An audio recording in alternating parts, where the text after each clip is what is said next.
የዛሬ ቪዲዮ አንድም የዛቻ አንድም የማስጠንቀቂያ ነው። ልብ ብላችሁ ሰምታችሁ እስከ መጨረሻው። ከዛ በኋላ ለአንዳንድ ጅል የሆኑ ሴቶችና ለአንዳንድ ጅል የሆኑ ኡስታዝ ነን ባዮች ሼር እንድታረጉልኝ በአክብሮት ጠይቃችኋለሁ።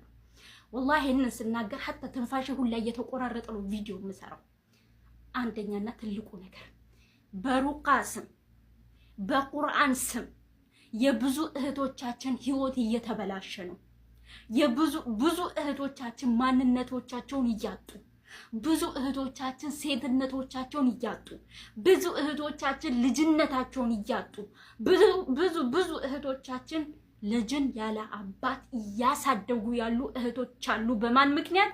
እዚህ ሶሻል ሚዲያ ላይ ጺማቸውን አሳድጎ ጥምጣምን በመልበሳቸው ጀላቢያ ለብሰው ኦኬ ያ ቆሻሻ ማንነታቸውን በቃል አላህና በቃል ረሱል ውስጥ ደብቆ እህቶቻችን በሩቃ ስም በሚበሉ አውሬ ወንዶች ምክንያት ማለት ነው። ለእናንተ ነው ማስጠንቀቂያው። ኡስታዝ ነን ብላችሁ ማንነታችሁን እዚህ ሶሻል ሚዲያ ላይ ደብቃችሁ የብዙ እህቶቻችንን ህይወት እያበላሻችሁ ያላችሁ በሩቃ ስም በቁርአን ስም አንደኛና ትልቁ ነገር ማስጠንቀቂያው ለእናንተ ነው።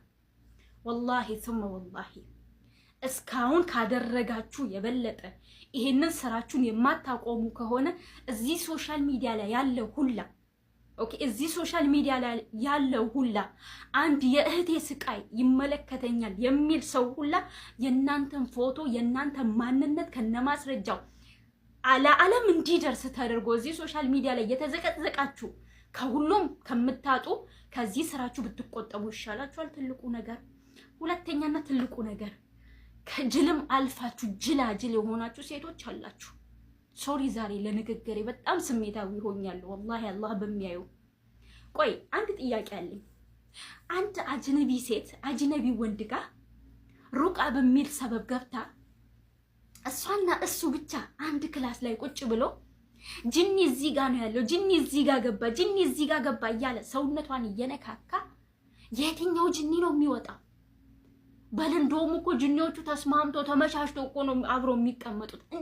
እንደው ላላህ ብላችሁ የትኛው ጅኒ ነው የሚወጣው? በዚህ ሁኔታ ሰውየው ሰውነቷን እየነካካ ሌላ ስሜት ውስጥ እየገባ የትኛው ቁርአን ነው የሚቀራው? አጅነቢ ወንድ አጅነቢ ሴትም ቁርአን እየቀራው ነው ብሎ የነካካ የትኛው ቁርአን ነው የሚቀራው? የትኛው ሲህር ነው የሚተፋው? የትኛው ጅኒ ነው የሚወጣው? በላንዳንዶቹ ደግሞ ወላሂ ثم ወላሂ የሰማሁት ከአንዴም ሁለቴ ሶስት አራት አምስቴ የሰማሁት አንድ ነገር ልንገራችሁ። አንዳንዶች ደግሞ አሉ አንቺ የበላሽው ሲህር በጣም ከባድ ከመሆኑ የተነሳ አንቺ ላይ ያለው ጅን በጣም ከባድ ከመሆኑ የተነሳ ቶሎ ስለማይወጣ ከኔ ጋር እኔ ለሀያ ስለሚይዘኝ ወላሂ አልናገርም። ላኪን ከኔ ጋር እንደዚህ ነገር ካላደረግሽ ጅኒው አይወጣም ማለት ጅኒው ሰውየው ነው እንዴ? በዚህ የሚሸወዱ እህቶች አሉ። ያ ጀማዓ በእንደዚህ አይነት ይውላችሁ ሁሉም አረብ ሀገር ላይ ስራ ጠፍቷል። ስራን ያጣሁት በሲህር ምክንያት ነው የምትሉ ሰዎች አላችሁ። እያዛጋችሁ ነው ወይ? ካዛጋችሁ የሸይጣን ምልክት ላ ያ ጀማዓ እንደው ለአላህ ብላችሁ ተማሩ። እንደው ለአላህ ብላችሁ ተማሩ። ክብራችሁን አትጡ። በእንደነዚህ አይነት ልክስክስ ኡስታዝ ነን ባይ በእንደነዚህ አይነት ገና ከስሜት ዓለም ባልወጡ ኡስታዞች ነን ባይ ክብሮቻችሁን አትጡ።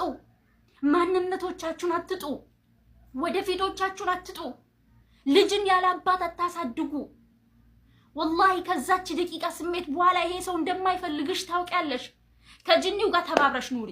በቃ ይሄ ሰውዬ ይሄንን ካላደረግ ልጅኒው አይወጣም ካለ ታይ ተስማምተሽ ኑሪ። እስከዛሬ ስንት ዓመት ኖረሽ የለ እንዴ? በመቀጠል ደግሞ አንድ ነገር ደግሞ ልንገራችሁ። እዚህ ሶሻል ሚዲያ ላይ ፉላንን ሲያገኝ አብሮ ፎቶ ይነሳል። ችግር የለውም። አሁን ዘመኑ የፎቶ ዘመን ነውና ልክ አንድ ሰው ከሆነ ኡስታዝ ጋር ፎቶ ሲነሳ ስታዩ ያንን ሰው ኡስታዝ አድርጋችሁ እየሳላችሁ እሱን እየተከተላችሁ ገደል የምትገቡ ሰዎች አላችሁ። ማለት ይሄ ክብር የሚባለው ነገር አያሳስባችሁ? ነገዎቻችሁ አያሳዝናችሁ? በመቀጠል ደግሞ ይሄ በሩቃ ምክንያት ምናምን ነው። ሌሎች ደግሞ አላችሁ እየሄዳችሁ የሴትን ብር የምትሰበስቡ እዚሁ ሶሻል ሚዲያ ላይ ቃለ አላህ ቃለ ረሱል የምትሉ ግን በውስጥ ለውስጥ እየሄዳችሁ በብድር አይነትም ይሁን ብድር ስትጠይቁ አንድ ሰው ሶሻል ሚዲያ ይሄ ሰው እኮ ሶሻል ሚዲያ ላይ እንደዚህ እያስተማረ ስለ አቂዳ እያስተማረ ነው፣ ማሻአላህ ንጽጽር የሚሰራ ነው፣ ማሻአላህ። ከዛ እናንተ ያምናችኋል። ለምን ከተባለ እናንተ እውነት የያዛችሁት አላህ ሱብሓነሁ ወተዓላ ስለሚታመን፣ እናንተ ግን አልያዛችሁትም ያንን ሰው። ያ እናንተን የሚመለከት ሰው እውነት የያዛችሁ መስሏቸው ነው እንጂ ከዛ ብር ትበደራላችሁ፣ አለም ደግሞ እንደ በትዳር ምክንያት ትገቡና ብር ትቀባበላላችሁ። ከዛ በኋላ ስልካችሁ የለም ምናምን ነገር እናንተንም ወላሂ ሱመ ወላሂ ከዚህ በኋላ እኔ በእንደዚህ አይነት ማንነት አልታወቅማ። ከዚህ በኋላ ግን ሀታ እኔ ጋር ያሉትን ማስረጃዎችንም ሆኑ ፎቶዎቻችሁን እዚህ ሶሻል ሚዲያ ላይ እንደምለጥፍ ቃል እገባላችኋለሁ በደንብ አድርጌ። ሲጀመር ማንነታችሁንም ታውቃላችሁ እናንተም ብትሆኑ በጣም የምትከታተሉን ሰዎች ናችሁ። በጣም በቃ ቅርብ ሆነን በጣም የምንተዋወቅ ሰዎች ማለት ነው። አላህን ልትፈሩ ይገባል። አውጡት፣ ላጩት ያንን ፂም ሐቂቃ ይሄ እንዴ ያ ጀማ كيف يعني እኔ እኮ ወላሂ ያ ጀማ እኔ እኮ አላህ በሚያየው እኮ ወላሂ ያለ ሁላ እኮ ትክክለኛ እውነተኛ ሰው ይመስለኛል። ወላሂ ግጥም አድርጌ ነው የማምነው። ግን እናንተ በእምነት ስር ሆናችሁ ሌላ ፕሮፓጋንዳ፣ ሌብነት። እናንተ እኮ ህይወትን እያጠፋችሁ እኮ ነው ያላችሁት። አንዲትን ሴት እኮ እየገደላችሁ እኮ ነው ያላችሁት። አንዲቷስ ጨከን ብላ ደፈር ብላ ትመጣለች በሶሻል ሚዲያ እንደዚህ ፉላን እንደዚህ አድርጎኛል፣ ፉላን እንደዚህ አድርጎኛል ትላለች። ሌላኛዋ ግን ደካማ የሆነችው ግን ሰው ምን ይለኛል የምትለው ነገ ማንነት የምትለው ነገ ቤተሰቦቼ ይገሉኛል ብላ ወይ ራሷን ያጠፋችው እህቶች ራሳቸውን ያጠፉ እህቶች አይጠቡም ወይ ደግሞ እንደዚሁ እየተቃጠሉ ማን ይሰማኛል እነሱ ኡስታዞች ናቸው ማን ያምነኛል ብሎ በቤቶቻቸው ውስጥ የተደበቁ እህቶች ስንት እህቶች ቤት ይቁጠራቸው። አሁንም ደግሜ ነው የምነግራችሁ ወላሂ ثم ወላሂ ከእንደዚህ አይነት ስራችሁ ተቆጠቡ። ይሄ እንትን ምንድነው? ይሄ ሩቃ ብቻ አይደለም በነገራችን ላይ የሚሰሩት። ይሄ ምንድነው የሚባለው? ይሄ እንደዚህ ያደረጉ ደም የሚመጡ እሱንም የሚሰሩ ኡስታዞች አሉ። ተخيሉ እንግዲህ አንድ ኡስታዝ የሆነች ሴት አስቡት እንግዲህ ራቁቷ ጌታዬ ሆይ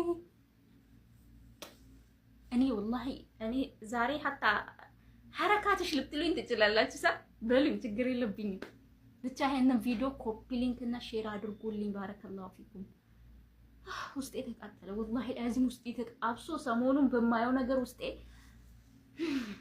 በሉ ቻው።